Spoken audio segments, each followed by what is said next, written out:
I am mindful of the fact that the seals that locked the store was found intact, meaning that the act of breaking of the boxes happened before. I find that finding ballot boxes open, where court is not aware of the circumstance and what was put therein,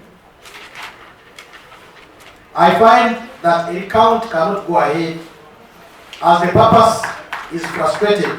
Sirina manyi genzikuddemu olw'ensonga nti Mwami SSEWUNGU bwe yali planning okubba akalulu kano yakolagana ne mukyala Teddy Nabukenya akulira akakiiko k'ebyokulonda namutwala mu High Court.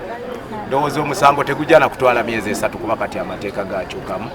Mwami SSEWUNGU afunye just akamwenyumwenyu mu Parliament. Sagendayo kunoonya ssente ebyobufuzi ebirimu obukumpanya n'obubi sibisobola. Nze amaanyi genina ga Katonda, amaanyi genina ga mazima. Kyova olaba eggwanga wonna wendi temunnafuna likodi ku SSEWUNGU ki sibba ttaka sinyaga. Guno gwe mulundi gwegusosa SSEWUNGU ogenda mu kooti nga bampaabira ng'obulu bwe nafuna tebumala. Kati tulinde ey'okubiri naye tujja ginaabanga sabbu.